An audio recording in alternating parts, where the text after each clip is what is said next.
Hey guys, welcome to Rockstars of Ethereum, a show about the journey and the awesome work people are doing in Ethereum and Web3 space as a whole, aka Rockstars of Ethereum. I'm Richa And I'm Harsh from with Ethereum the Push push Notification notifications. Service. We got that like. Got to love the energy of Richa.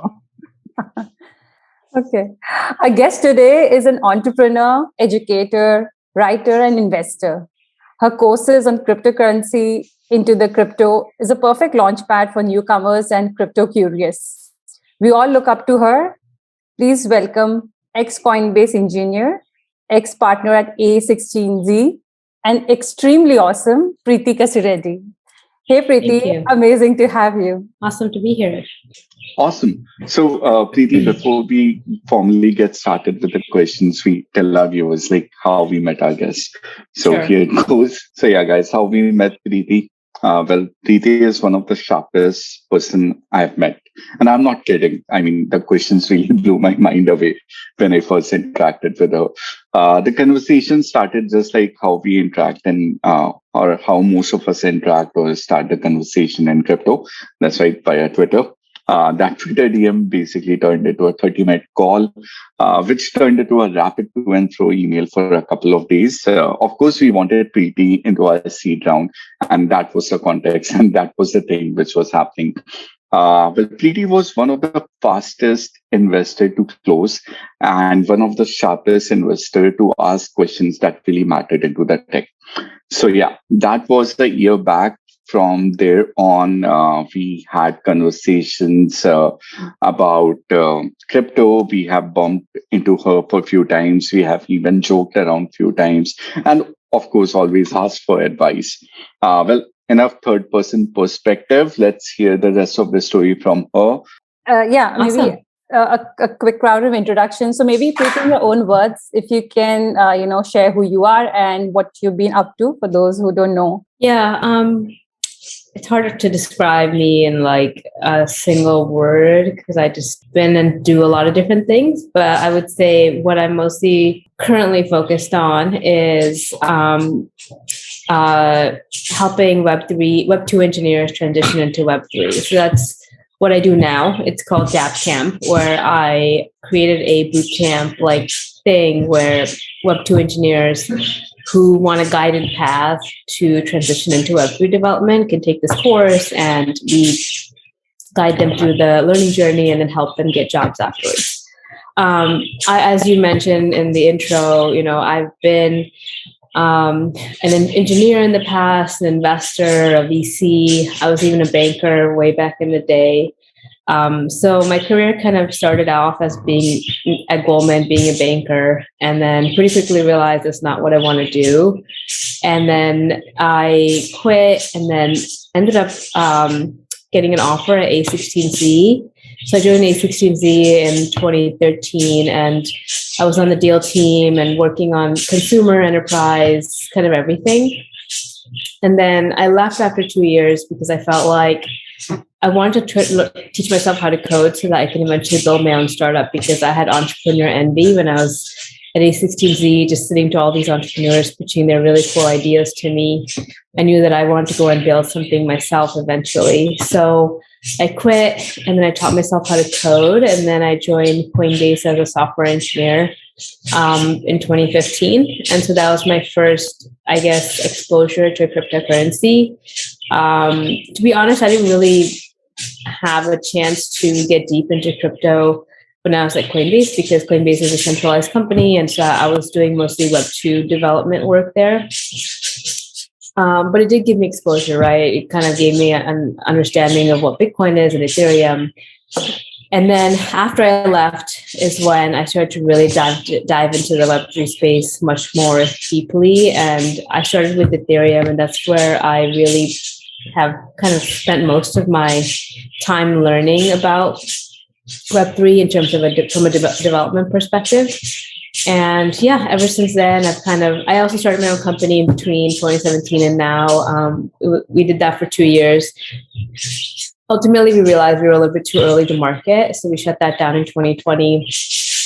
Ever since then, I spent a little bit of time investing, Then I came back to the building side, and now I'm working on DappCamp.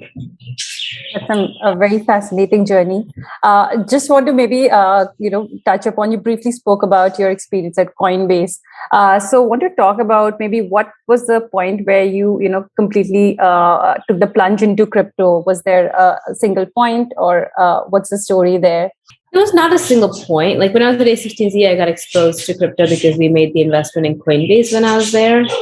And the Balaji had joined the firm as well when I was there. And so he was very enthusiastic about Bitcoin and asked me to read the Bitcoin white paper and things like that. So it was like a slow, I would say, introduction. And then at Coinbase, again, like one of the projects I worked on was helping integrate Ethereum onto the front end. Because Coinbase was only a Bitcoin wallet. When I first joined, they didn't even have the ability to buy Ethereum. So that was one of the big projects that I was staffed on, and I worked on it. And that gave me some exposure to Ethereum. So it was like, got a little bit deeper. And then really, I think when I truly got into crypto was in 2017, when I started to learn smart contract development. And then it kind of just like hit a chord with me, and I was like, oh my God, like this, all of this starts to make sense, because now I started to from when I see things from a builder's perspective, I felt like it all kind of made sense to me of like why this technology could be huge in the future. So I would say 2017 was really, really when I got like super deep into it. Awesome.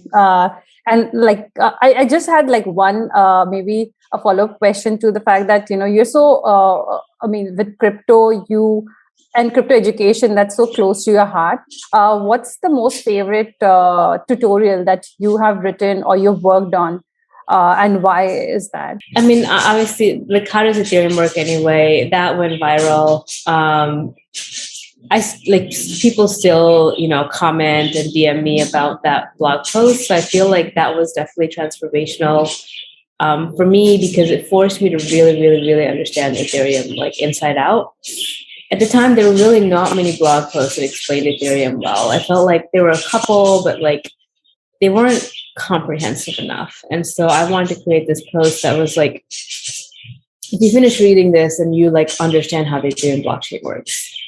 So that was a very fun tutorial to write. It took a lot of work, but it was fun. And then more recently, I had a lot of fun writing the architecture of a Web3 application blog post, where I kind of explained from a developer perspective how a Web2 application is architected, and then how that's different from how we architect apps on Web3. Because I realized when I was teaching people how to do Web3 through DappCamp, that one of the biggest paradigm shifts they have to make is understand the fact that there's no centralized server. And so that kind of changes the whole development paradigm, right? They have to reason about how to build applications without a centralized server. So I wrote that blog post kind of explaining the difference between the two architectures, which was also really fun. Awesome. And just maybe, everybody who has a Twitter account now wants to know the secret sauce. You, I think, have about 100K or more than 100K followers on Twitter, but more importantly, how to build a community around it. So does the narrative or the style kind of change as the audience grows? Yeah, it's a good, interesting question. To be honest, I didn't build my following. I wasn't deliberate about building my following. It sort of happened as a result of my writing. So if you actually see, like, before 2020, like, I had like maybe like a couple hundred tweets, and then I had like close to 60, 70,000 followers. So it was just like a bunch of people followed me because they found my writing, and then they started following me on Twitter. I mean, I did tweet, but it wasn't like I was tweeting like as much as most influencers today do. But in terms of, to answer your question about whether the audience changes, I think it just depends on like sort of what you want how you view your social media presence. I know some people kind of take it very seriously, and it's like their whole livelihood, and maybe they make their whole income from it. And so for them, they're constantly kind of analyzing how they're showing up in front of an audience. what type of followers they want, what type of followee they want to be, or what type of personality they want to appear like. Personally, I don't analyze my social media presence as much. I'm just kind of casual, so I really don't think about tweets or Twitter that often. Like I'll go on Twitter once in a while and I'll tweet something and I'll kind of forget about it. So for me, it's more about just being authentic to who I am and sharing things that I find useful.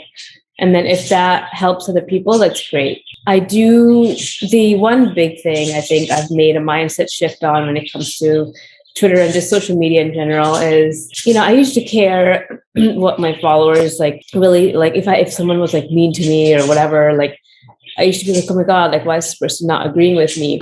Now I could care less. I realize that the world is full of a lot of different perspectives. And if this one person thinks I'm stupid or doesn't agree with me, that's his perspective. And it really doesn't affect me. I came through with that perspective through my own life and through my own journey. And so if you don't agree with me, that's fine. And the other thing that I've really changed my mind about is, I guess when I first started having a following, I thought about only the number, right? 10,000 followers or 20,000 followers.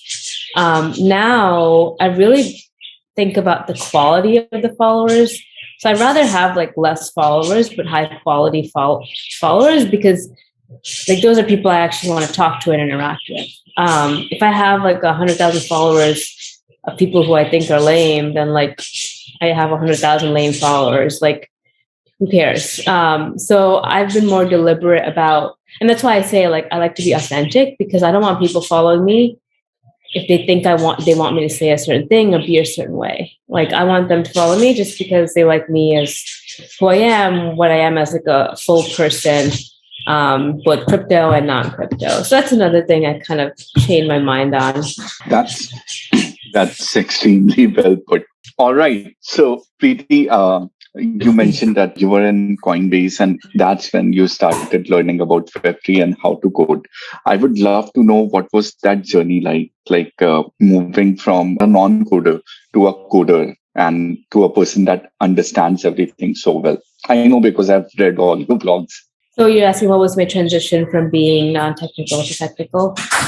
Yes. Yeah. What were the challenges and how you overcame them? Yeah. So, I guess I would say, I was not completely a non-technical person. I was an engineer in college, just not a software engineer.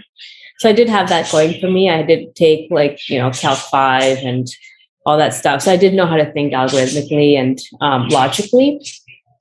But obviously still programming, if you've never done it before, it's still a hard thing. And so I think in the beginning, the hardest thing is getting confidence that you can even do this.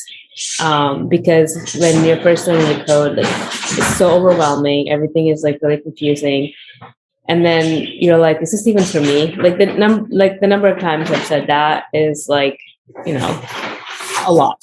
And so the first step is kind of overcoming that and building the confidence to know that yeah, you can do this. You can kind of figure it out. And that just takes persistence and getting through enough bugs and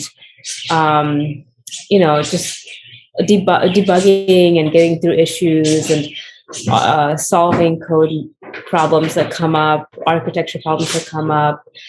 You have to do that enough times to realize that there's really nothing that you can't solve if you just put enough time to it. So that's the first step, is getting the confidence. And then the second is just getting, I think people often think that a programmer it's about writing code, but I would say there's so much more beyond just writing code. If it was just about writing code, coding would be easy, right? There's so many other things you have to think about. You have to really learn how to test your code. You have to learn how to debug and be able to use a stack trace, be able to trace your stack really well. You have to be able to architect an app and figure out what is the right tool for this job. You have to figure out like how to communicate with the team. Like there's so many other things that are necessary for, I think, a good engineer that it's some you might get good at, you might like figure out the first part, the coding part, but then you realize like, okay, like even if I know how to build this thing in a very isolated environment, there's this, I have to bring this into the real world, and there's so many other factors at play that I can't control. And that's another big like jump that you have to make as a programmer, I think, just like learning in your little bubble to like actually bringing that into the production world and real world. And then I think like honestly, the hardest part was, even though I was like a partner at A16Z and I came from a really good background, it's really hard to convince companies to hire like someone from a coding bootcamp, because like coding bootcamps, like they have an okay reputation depending on which one you go to. Like I went to Hackmaster, so they had a really good reputation, but it was still hard. Like they rather hire someone who came from a CS degree or something. So that was like a big hurdle. And there's very few people who are willing to take the bet on a junior engineer. And like you have to really go search for those people or those hiring managers who want to take that bet, because most people are just like, I'd rather just hire a senior engineer. It's just easier. I don't have to deal with mentoring that person and all of the, taking a year for them to get up to speed and things like that, which is understandable. Like I do the same thing now with DappCamp because we're a startup and you don't have the resources to have a junior engineer. We actually do have one junior engineer, but he's very like self-sufficient. So that was the other big hurdle. And like, there's luckily like there was Coinbase and a few other companies that were willing to take that chance. So yeah. All right. That's really insightful. All right. Next question. Again, on your journey, you have been a founder, you have been an engineer, and you have been attached to A16Z as well. Something that excites almost all the founders. So tell us, as a founder, and because you were in that unique position, what VCs usually expect from founders when they come and they try to pitch their project to them? I think the number one thing is like team. So at least this is A16Z, right? Like if we didn't feel like you were a strong founding team, then even if your idea is like the most brilliant multi-billion-dollar idea, like we were not going to invest, because like at the end of the day, it's the team that's going to execute on the idea. It's the team that has to maneuver all the pivots. It's the team that has to do the hiring. So if we didn't feel like we could do all of that, then we didn't invest, even if it's a good idea. So the first thing we look for is like, what makes you a great entrepreneur, or would make you a great entrepreneur if you've never been one? Also, what is like the unique insight that you have into this idea or into this problem that like other people don't have, right? It's not just about you finding an idea and going and building it. What's your secret sauce, I guess? Right? And because like that's effectively what's going to get you a head start and get you building something that's differentiated enough to be valuable in the long run. And then we'd also obviously look at like the actual problem and the solution. Did we think it was a big market, or did we think it was like a very small market? Did we think this was like novel, revolution, like big idea, or did we think it was something that was more like a step better than something that existed before, but not like hugely better, right? Like, is this a paradigm shift or not? So those are kind of the things we're thinking about internally. And then also like, can the team hire is a big one, especially at early stage. If you're like at a seed stage, we have to think about whether we feel like you can hire like a really strong team and engineers behind you. And so we would look at like what would make other people want to work for this person. Yeah, things like that. That's really superb insight. I wish I had it when I was raising my seed. But awesome. Moving forward. So again, this is about Web2 peeps. So a lot of Web2 developers, they're scared to venture into the Web3 journey. So I just wanted your advice on the qualities they need to imbibe or the things they need to do if they want to come to Web3. Yeah, that's a good question. I think oftentimes the reason they're intimidated, which is understandable, is because it's just it moves so quickly. There's so many things to learn, and most people don't know where to start. That's honestly one of the reasons we have DappCamp. Is like we give you exactly where to start. We give you all of the curriculum, and really what you have to do is show up and just learn. So I would say, like, for people who are like super intimidated by Web3, the space is so big that trying to learn it all would be too intimidating. So I would say, like, pick one platform, whether that's Ethereum or Solana or whatever. If you like Avalanche better, do that. Like, I would still encourage Ethereum because that's where a lot of the activity is happening. That's where most of the developers still are. And then just learn that. And then once you get good at that, then you can figure out how to like do other platforms. So I would say, as a Web2 engineer, if you want to transition, pick a platform and just go deep into that. And then once you get good enough at that, you can kind of transfer those skills over to other blockchains. Awesome. Would you agree? And or would you say people should learn all of them? I would agree. Yeah. I mean, I do feel, otherwise it gets intimidating. So I would say just picking a way and going forward is something that works. I mean, I started like that, so I will of course agree. Yeah. All right. So yeah, moving to the next question, and this is about DappCamp. So can you tell us the idea, like why you started DappCamp and how it will help people out? So when I learned how to code, I went to Hack Reactor, and Hack Reactor is like a coding boot camp.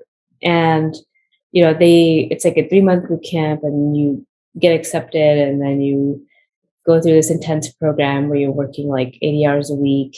And then at the end of it, you like are somewhat competent in being like a full stack engineer. And I just felt like Hack Reactor accelerated my learning for learning how to code. And I wanted to create the same thing for like a Web2 engineer that's learning Web3. So you can definitely try to do it on your own if you're motivated enough and you have the time. But if you want something that's fast, structured, and you get a cohort of peers to learn with you, then you can do something like DappCamp. And the peers is also very, very important. I know that, like, for myself, like, I feel that I learn a lot better when I'm in like a setting of other people, because I can soak up their energy and they can soak up mine, and we can ask questions and learn from each other. And it's more collaborative versus being very passive and singular. And if you talk to the first cohort that graduated, they'll kind of tell you that, like, they didn't really expect to learn as much as they did in that 1 week, but because they had the peer group and the accountability of that, they were able to learn really quickly. So yeah, I created it because I wanted to kind of create that boot camp-like experience. Think about, like, it's like a hackathon, but it's extended over like 3 weeks, right? Like, I feel like hackathons really force you to like just come to the table and learn. So similar thing here. Yep, that is so cool. And I do feel like longer hackathons, they work very well. And it seems like DappCamp is something like that. Yes. So yeah, awesome. So moving forward, Preethi, I mean, one of the reasons I read your blog is because things are explained so well. So here's a challenge. Explain me Ethereum 2.0 ELI 5 style. That's interesting. Ethereum 2.0 is basically, so you got to understand why Ethereum 2.0 was created before we explain what is Ethereum 2.0. So Ethereum, as we know, has a limited transaction throughput, right? There's only so many transactions that each block can have, and there's only so many blocks that we can produce in a particular time frame. So as a result, because the demand for the Ethereum has gone up, there's so many people who want to transact on Ethereum that the price of the miners can charge a lot more to actually include those transactions in the blocks, because supply demand, right? If there's a lot of demand, not enough supply on the blockchain, then they can hike up the price. So Ethereum's gas prices have gone up a lot. So Ethereum 2.0 is really a solution that tries to tackle the scalability problem. And the way Ethereum 2.0 does that is by it's sort of multi-phased, but really what they're trying to do is they're creating a blockchain that's sharded. So if you come from a traditional blockchain database world, you know what it means to have shards. That's a very common way to scale a database or any kind of application. So the idea with Ethereum 2.0 is instead of one giant blockchain, you have many different blockchains and different validators who are validating these blockchains, but then we all kind of commit to some kind of root chain. So that way we're kind of parallel processing all these transactions on these shards, and then we commit to the main chain eventually. But I think so that's kind of Ethereum 2.0, the core of it. But I think like people are starting to include things like rollups and layer 2 stuff as Ethereum 2.0 too, because those also help Ethereum scale, which is the core goal of Ethereum 2.0. So I don't know if you want me to explain rollups and stuff, but basically the concept of a rollup is that instead of transacting on the base blockchain where we have limited space, what we do is we transact on another layer on top, and we have these smart contracts that are executing transactions and stuff in these rollups, and then only the data is committed to the main blockchain. So the transaction execution, which is actually the most computationally intensive part, happens off the blockchain, and then the data, once that computation is done, data is actually committed to the blockchain. So if you want to ever validate a transaction, you can still do that on the blockchain, but you don't need to actually execute and compute the transaction on the blockchain, which is just expensive to do. So that's the concept of a rollup. Awesome. So on that topic, what's your favorite rollup technology and how does that work? That's a good question. I honestly haven't figured out whether I like optimistic rollups or ZK rollups better. I think there's trade-offs to both. I have a feeling optimistic rollups will win in the short term or medium term, and then ZK rollups will win in the long term, because as ZK technology improves, it's just a better, superior way to do things. So with that in mind, I would say I'm really interested and curious to see what things like Arbitrum end up looking like and Optimism end up looking like. I really like the teams behind both of them. So I'm curious to see, I think it'll be a nice battle between optimistic rollups and ZK rollups. Yeah. Yep, I agree. I like the theory between both of them, but ZK is more math based and optimistic. I mean, I do have my questions on if an invalid block is found, how do they roll back? But yeah, it's going to be very interesting. Well, that's why, when you want to exit, so with optimistic rollups, the concept is that there's a challenge period, right? Yeah. So you have a challenge period. So you have a 7-day challenge period. So you can't take out your funds until 7 days. So that's how they kind of mitigate the issue, which it could work. We'll see. Yeah, I mean, I'm excited for both of them. All right. So, last question of phase 1 of the interview.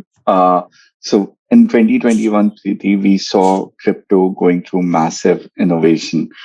DeFi got introduced, NFT took over the world, and metaverse started becoming a trend. But that was 2021. I want to know, what trends do you see coming up in 2022? That's a good question. I'm really bad at predicting stuff, but if I had to talk about what I'm excited about in 2022, or what I think will happen for sure, rollups will make a lot of progress. I think we'll actually be able to use them. Right now, we really can't. They're kind of in all beta mode, and that will be a huge either validation or invalidation for Ethereum. I think Ethereum 2.0 should be reaching much more maturity, and we should be able to see whether this whole sharded blockchain idea is very viable. So that's just with the Ethereum ecosystem. I think Solana will continue to grow in popularity amongst developers, but I don't think it'll overtake Ethereum just yet. I think it's still too early. I think Avalanche will kind of have a Solana moment next year because I'm starting to see a lot of good activity coming from them, and they just really haven't had their Solana moment yet. So I think that'll happen. Yeah, those are some of the things I'm looking forward to. Awesome. I'll go buy some Avalanche. No, not financial advice, you guys. Yeah. All right. Awesome. So this wraps up the phase one of the interview, Preethi. We do have another phase. This is more of a surprise. It's some customizable, wacky question prepared by Richa. So off to you, Richa. All right.